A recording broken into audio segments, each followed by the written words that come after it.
नमस्कार to everyone. अभी हमारे ऑनररी आरिफ मोहम्मद खान जी ने भी बोला कि इतनी फॉर्मेलिटी हो रही है। मेरा अभी क्लोज टू 30 इयर्स अमेरिका में रहना हुआ है, तो मुझे हिंदी को भी, मेरा हिंदी फर्स्ट लैंग्वेज नहीं है, Hindi is my third language. Marathi, English और हिंदी। तो मैं इंग्लिश में ही बात करूँगा, लेकिन बीच बीच में हिंदी का भी प्रयत्न करूँगा। तो जब फॉर्मेलिटी होती है तो मेरे लिए वो बहुत स्टीफ हो जाता है। तो अभी मेरा जो ट्रिप चल रहा है 1 महीने का पूरा इंडिया में, मैं close to 20 cities I am going around in 6 states, and every place I tell them please keep my time sitting on the dais to a minimum, otherwise it makes me stiff. मैं मेरा subject भूल जाता हूँ। आरिफ मोहम्मद खान साहब जी ने ये request की है, एक्चुअली मुझे 5 मिनट मेरा समय था। उन्होंने ये रिक्वेस्ट की है कि 2 सत्र होने वाले आज, एक रामायण पे होगा, एक महाभारत पे होगा बाद में। तो गवर्नर साहब नहीं रहेंगे, तो उन्होंने बोला एक संक्षिप्त में उनको एक मैं परिचय दूं मेरे काम का, तो मैं एक 15 मिनट लूँगा। उन्होंने ही मुझे परमिशन दी है। तो एक जो लोग आफ्टरनून सत्र के लिए यहाँ नहीं रह सकेंगे, उनके लिए भी एक थोड़ा सा इंट्रोडक्शन हो जाएगा। उज्जैन में महाकाल है, आप बहुत लोग गए होंगे। तो हम जब ब्रह्मा विष्णु महेश बोलते हैं ना, तो वो हमारे रूपक है, आप उसमें मेटाफोर के करके भी ले सकते हैं। तो जब शिव काल हो गए तो विष्णु स्पेस हो जाते हैं और ब्रह्मा उसमें प्रकृति निर्माण करते हैं। तो महाकाल तो अनंत है, इन्फिनिटी से इन्फिनिटी जाने वाला है। लेकिन जब उसमें हमारा जो संस्कृति, जो सिविलाइजेशन का जो परिचय होता है, उसको हम खंड काल बोलते हैं। और आप सिर्फ एक चीज याद में रखना चाहते हो तो ये मैं बोलूँगा आपको। अभी आप समझ लो भारत के बाहर चले गए और भारत से कोई यहाँ आया और उनको आपको पूछता है, अच्छा ये जो आपकी संस्कृति है वो कितनी पुरानी है, तो आप क्या उत्तर देंगे? कोई 1-2 लोग बोल सकते हैं। एक स्टैंडर्ड आंसर है हमारा, कितना साल पुरानी? कौन सा? नहीं, सत्ययुग तक नहीं जाओ अभी। सनातन तो टाइम नहीं है ना, वो 5000 साल ये आप सब लोग बोलोगे आमतौर से। हाँ, 5000 एक ऐसा ना नंबर है, मैं उसको क्या बोलता हूँ पता है? ये 5000 जो हम नंबर बोलते हैं ना, कोई बुराई नहीं है उसमें, ये सबसे ना वेरी लेजी और तामसिक नंबर है। क्योंकि आप किसी को ही पूछेगा अच्छा 5000 कहाँ से, तो अभी थोड़ा हम उत्तर दे देते हैं, इंडस वैली सिविलाइजेशन। तो मेरा संक्षिप्त में सबसे बड़ा एक स्टेटमेंट जो संस्कृति के बारे में बोलूँगा कि जो मेरा एक 25 to 30 ईयर्स का जो मेरा रिसर्च है, based on that what I have asserted means it is backed by evidence, and backed by evidence from more than dozen plus different scientific disciplines, and I'll mention some of them. You can confidently, every Indian can confidently say that based on evidence, we can say that our civilization is at least 24,000 years old. Okay? धन्यवाद। अभी आपने तालियां बजाया तो आपकी responsibility और बढ़ गई। अभी आपको मेरे बुक्स या मेरे वीडियो देखने पड़ेंगे और ये फाइंड आउट करना पड़ेगा कि ये 24,000 कैसा आ गया, क्योंकि सिर्फ ताली बजा के नहीं चलेगा। ओके? स्वाध्याय प्रवचनेच, सेल्फ स्टडी इज इंपॉर्टेंट और डिटेल स्टडी इज इंपॉर्टेंट। मैं क्विकली महाभारत का समरी आपको बोलता हूँ। एक छोटा सा महाभारत का एक साक्ष्य, महाभारत टेक्स्ट की साक्ष्य से मेरा जर्नी चालू हुआ 1995 में। तो मैं मास्टर स्टूडेंट था कनाडा में। मेरा बैकग्राउंड है chemical engineering, bachelors, masters, executive MBA। तो एक श्लोक मैं पढ़ा, उसमें ऐसा ही देख रहा था। वो श्लोक है, या चैषा विस्तृता राजस त्रैलोक्ये साधु सम्मता अरुंधति तयापेश वशिष्ठ पृष्ठतः कृत। व्यासदेव महाभारत युद्ध चालू होने के एक दिन पहले धृतराष्ट्र को ये बोल रहे हैं कि जो आकाश में जो अरुंधति है, सप्तर्षि के जो 7 तारे हैं, उसमें एक वशिष्ठ का तारा है और एक अरुंधति का तारा है। वो बोल रहे हैं कि अभी मीन्स महाभारत के समय ये जो अरुंधति है वो वशिष्ठ से आगे चलती हुई दिखाई देती है। अभी उसमें क्या विशेषता, इसमें क्या है? इसमें विशेषता ये है कि आज हम जाके आकाश में देखें नाइट में, तो वशिष्ठ आगे चलते हुए दिखते हैं।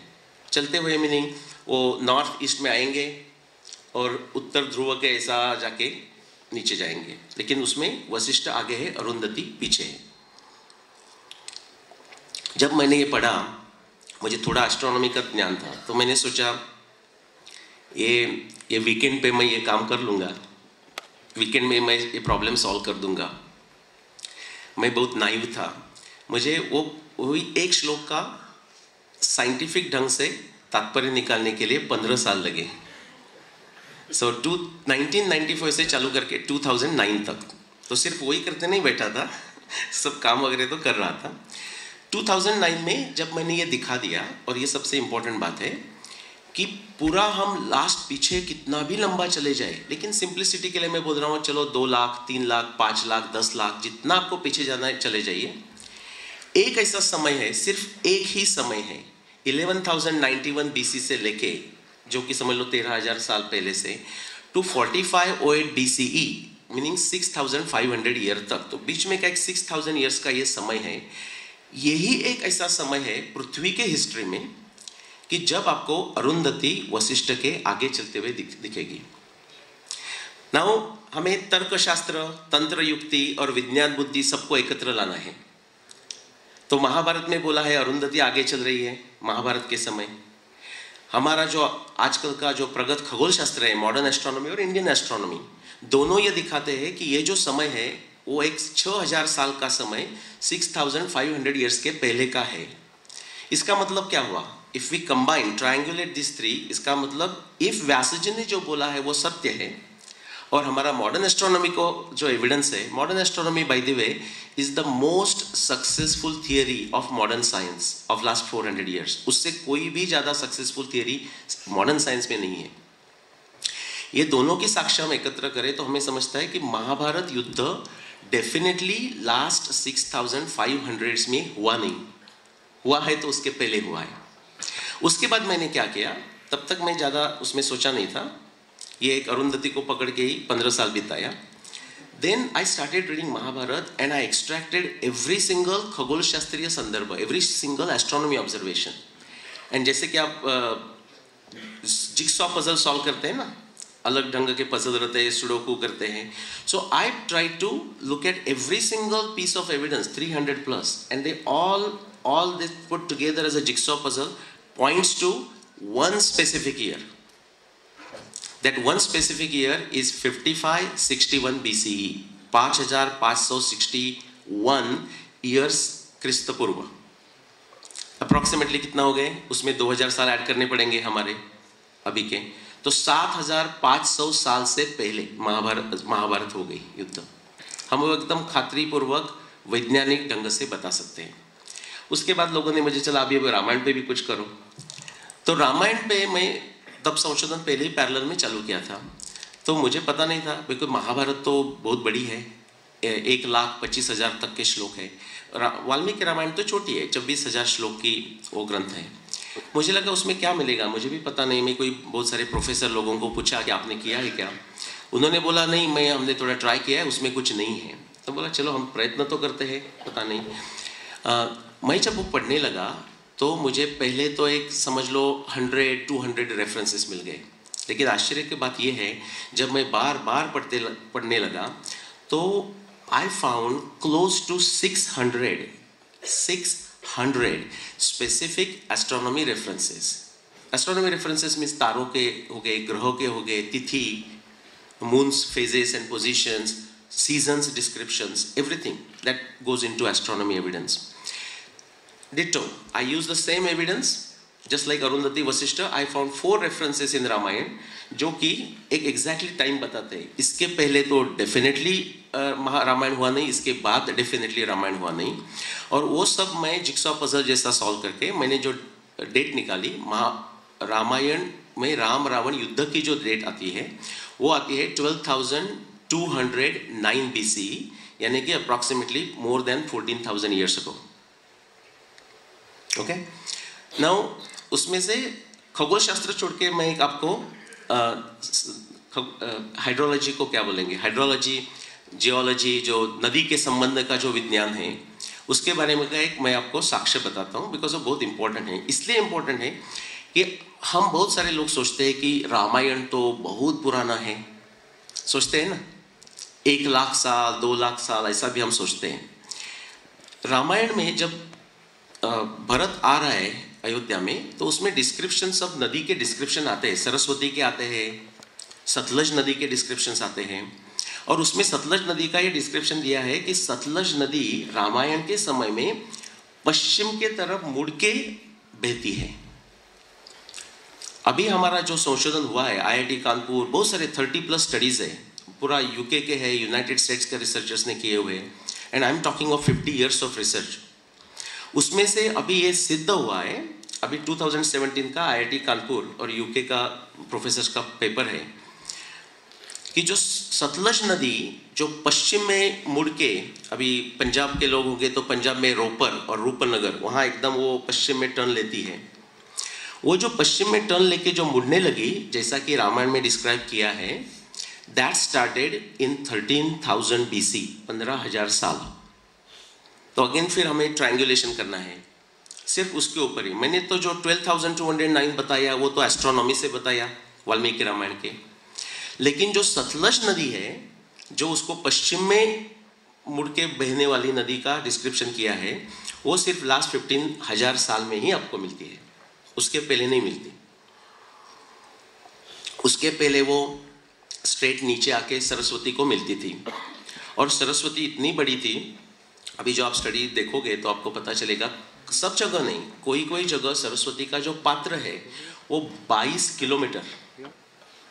अब आपकी कोई भी नदी देखा होगा वो याद करो। मैं अभी आगरा में था 2-3 दिन पहले, तो मैं उनको पूछा यमुना इतनी कितनी बड़ी है, बोला 1.5 किलोमीटर तक होगी। उसका कितना गुना आपको ज़्यादा जाना पड़ेगा, तो 22 किलोमीटर तक वो सरस्वती बड़ी थी। ये रामायण का हुआ। फिर मुझे जो हरियाणा के जो सरस्वती संशोधन सेंटर है, उन्होंने बोला क्या आप सरस्वती और ऋग्वेद पे कुछ काम कर सकते हैं। वो 2016 की बात है, उसके पहले। तो 2016 से मैंने सरस्वती का थोड़ा रिसर्च किया था, लेकिन सरस्वती या ऋग्वेद ये फोकस नहीं था, बिकॉज महाभारत और रामायण मेरा फोकस था।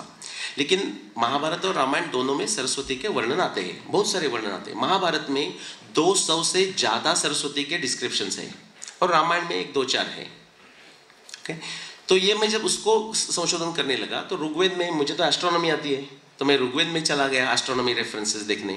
ऋग्वेद में एस्ट्रोनॉमी रेफरेंसेस तो है, लेकिन ऐसा कोई ऋग्वेद में रेफरेंस, एस्ट्रोनॉमी रेफरेंस एटलीस्ट मुझे मिला नहीं, जिसके कारण मैं उसका काल निर्णय कर सकूं। लेकिन मुझे वो जो सरस्वती नदी, शुतुद्री, विपास, ये बहुत सारे नदी के जो डिस्क्रिप्शन है, उसका मुझे फायदा हुआ। तो उससे ऋग्वेद का जो मैंने समय निकाला है वो थोड़ा अप्रॉक्सीमेट है। उसमें से ये पता चलता है कि जो ऋग्वेद में 10 मंडल है, और वो जो मंडल अभी हमें दिखते हैं ना, वो सब एक साइड में एक समय में कंपोज किए हुए नहीं है। इनफैक्ट उनका जो रिलेटिव सीक्वेंस है, सबसे जो ओल्डेस्ट है, उनका जो मंडल का सीक्वेंस है वो है 6, 3, 7, 4, 2, देन 5, 8, 9, और उसके बाद बहुत लंबा टाइम बीच में जाता है। उसके बाद आता है मंडल 10। ये इसलिए मैं बता रहा हूँ आपको, मंडल 10 में आपको शंतनु और देवपी के उल्लेख मिलते हैं। और शंतनु कौन है पता है आपको? शंतनु कौन है? भीष्म के पिता। ओके, नो, शंतनु नाम तो अलग अनेक लोगों का हो सकता है, लेकिन शंतनु और देवपी ये भीष्म के पिता और उनके भाई थे, और देवपी जंगल में चले गए और ये राजा थे। वो उल्लेख कैसा आ जाता है ऋग्वेद में? उसका भी हमें आंसर पता है, बिकॉज महाभारत के समय में व्यासदेव ने फिर उनकी रचना की, पुनर्रचना की ऋग्वेदों की। तो उसका जो अंत का समय है ऋग्वेद का, वो 6th millennium BC, मीनिंग समझ लो एक 7-8 हजार समय महाभारत का समय आता है। और आप उसका जो एविडेंस करके पीछे पीछे चले जाओ, तो ये एविडेंस आ जाता है कि कम से कम जो ओल्डेस्ट मंडलाज है 6, 3, 7, 4, 2, ये डेफिनेटली 22,000 साल से पुराने हैं, मोर देन 22,000 BC। मैं आपको थोड़ा सा क्यों कैसा बताता हूँ और मैं रुकता हूँ। ऋग्वेद के जो ओल्डेस्ट मंडल है, जैसा 6, 3, 7, उसमें सरस्वती का वर्णन आता है। फॉर एग्जाम्पल, सरस्वती का वर्णन ऐसा आता है कि सरस्वती सबसे बड़ी नदी थी, गंगा से बड़ी, सिंधु से बड़ी। और कैसा वर्णन आता है? तो उसका आता है नदी तमे, अम्बी तमे, देवी तमे, सरस्वती। नदी में से नदी बड़ी, देवी में से देवी सबसे बड़ी। या और दूसरा वर्णन आता है गिरिभ्य आ समुद्रात, पूरा माउंटेन से, हाई माउंटेन से निकल के ऑल द वे समुद्र तक बह रही है। तो 2017 का एक कोंडे जी का पेपर है, उसमें ये हमें उन्होंने दिखाया कि लास्ट 10,000 साल में जो सरस्वती का जो क्षेत्र है उसमें से 10,000 साल में ऐसी कोई बड़ी नदी नहीं और छोटी भी नदी नहीं, सिंधु है बट उसके साइड में, कि जो समुद्र तक मिलते गई। This is not any river, बड़ी river that went to Sindhu Samudra. इसका मतलब लास्ट 10,000 ईयर्स का वो वर्णन नहीं है ऋग्वेद का। और बाद में जो अगेन 2017, 2018 के पेपर्स आए हुए हैं, उसके पहले के भी आप पीछे चले जाओ तो 1992 फ्रैंकफर्ट और फ्रांस के पेपर है, मेरी कोर्टी के 1986 के पेपर्स है। ये सब आप कंबाइन करो तो उससे भी पता चलता है कि जो गिरिभ्य आ समुद्र, माउंटेन से निकल के समुद्र तक जाने वाली जो सबसे बड़ी नदी थी वो सरस्वती, उसका जो पात्र था वो 22,000 BC में इतना बड़ा से लेके एकदम नैरो हो गया। उसमें से क्या हो गया, यमुना निकल गई, यमुना पूर्व में निकल गई, और शुतुद्री 13,000 में जो मैंने बोला वो पश्चिम में निकल गई, और फिर सरस्वती स्लोली ड्राई होके चली गई। तो हाइड्रोलॉजी एविडेंस से भी आपको पता मिलता है। ना सिर्फ मैं नाम बताता हूँ, बाकी कोई एविडेंस है कि ये जो मैंने अभी डेट बोला आपको, सिंप्लिसिटी के लिए मैं बोलता हूँ, आप जो पाढ़े पढ़ते हैं, पाढ़े ही बोलते हैं आप मल्टीप्लिकेशन टेबल्स को, तो आप 7 का पाढ़ा याद रखिए। मराठी में होता है 7 के 7, 7 दूण 14, 7 त्रिक 21, 7, 14, 21। तो सिंप्लिसिटी के लिए 7,000 साल पहले महाभारत, 14,000 साल पहले रामायण, और ऋग्वेद के ओल्डेस्ट पोर्शन 21,000 साल के पहले। सिंपल है, ध्यान में रखने के लिए, भूलने का नहीं, 7 का पाढ़ा भूलने का नहीं। 7,000, 14,000, 21,000। तो ये अभी मैं आपको 2 सिर्फ बोला, मैं और जो रिमेनिंग जो संस्कृत साइंस के जो विषय है उनका सिर्फ मैं नाम लेता हूँ। उसमें आप 2 सत्र में रहेंगे तो हम और ज़्यादा चर्चा कर सकेंगे। उसमें से और जो है जैसे कि फिजिकल एंथ्रोपोलॉजी, उसका हमें पूरा साक्ष्य मिल जाती है। जेनेटिक्स, और आरिफ मोहम्मद खान जी तो अच्छा लगेगा उनको और बाकी जो लोग हैं, कि जेनेटिक्स में भी जो अभी जो बाकी लोग जेनेटिक्स में कर रहे हैं वो एक छोटा मैं बोल देता हूँ और मैं आफ्टरनून में डिटेल में डिस्कस करूँगा कि जेनेटिक्स का भी हमें एविडेंस मिला है। 2015 का कार्मिन का पेपर है ना, जो कार्मिन ने पेपर लिखा है उनको महाभारत की कोई पता नहीं है। उसका जो जेनेटिक्स का एविडेंस है मैं आफ्टरनून में आपको बता दूंगा, थोड़ा डिटेल में जाना पड़ेगा उसके लिए। उससे भी महाभारत का जो समय है उसको साक्ष्य मिलती है। उसके बिना बहुत सारे सब्जेक्ट है, आप कोई नाम ले लो, oceanography, seismology, climatology, physical anthropology, archaeology, कोई भी नाम लो, ये सबके जो जो साक्ष्य मिले हैं ये जो अभी मैंने समय बोला उसको वो सपोर्ट और इंग्लिश में कोरॉबोरेट करते हैं। तो ये मेरा संक्षिप्त परिचय रहा मेरे सब्जेक्ट के बारे में। आप I would encourage you, request you to stay for the 2 afternoon sessions and we will discuss more including question answers. धन्यवाद।